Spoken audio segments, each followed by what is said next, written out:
This narrow street might be a loophole in the Hong Kong government plan to prevent coronavirus from entering the city from the nearby Chinese mainland. On February 5th, Hong Kong's chief executive Carrie Lam said nearly all land borders connecting to the mainland would close and that anyone entering the remaining crossings would face 2-week quarantines. But for weeks, that hasn't been the case here. What if I told you that this sleepy border town called China.But has allowed residents to come back and forth without facing any quarantine? While the main border at China.But has been closed by government order, that's not exactly true at Chung Ying Street or China-England Street. The street is a strange remnant of Hong Kong's colonial days. Half the street is in mainland China, half is in Hong Kong.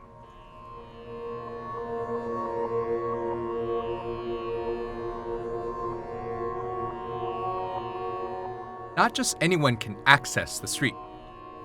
The entire area is off limits to people without a residence permit.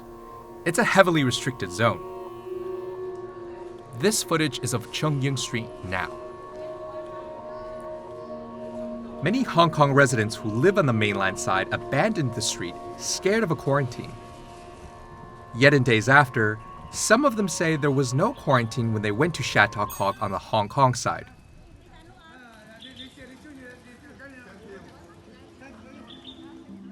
Other resident permit holders say they can travel to Shenzhen through the nearby Q-Tao checkpoint. But the issue is that when they return, they can go into the rest of Hong Kong without going into any quarantine.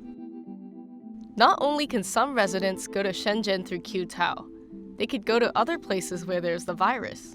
If there's no need to be quarantined to go to China.But in Hong Kong, and if someone unfortunately got the virus, it would be dangerous for Hong Kong residents. Nearly 3 weeks after the border closure, residents were told to file for a quarantine exemption if they still wished to travel to the mainland and back.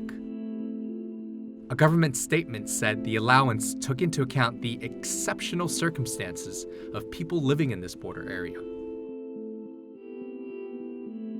A district councillor said residents would be refused exemption if they've been to other parts of the mainland in the past 14 days.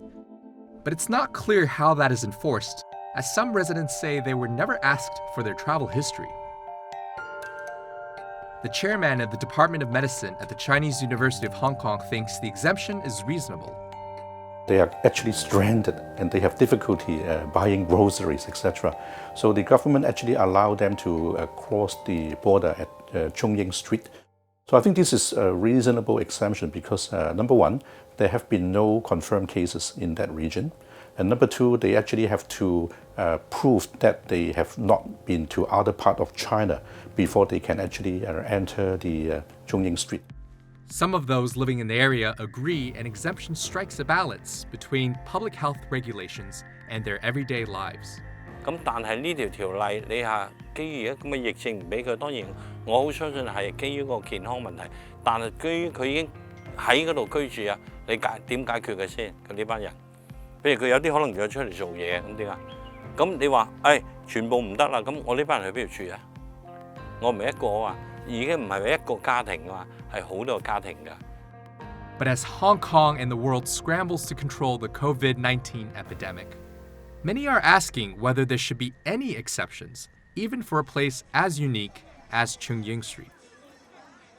While this loophole may not affect a lot of people, residents say it's still a way through quarantine.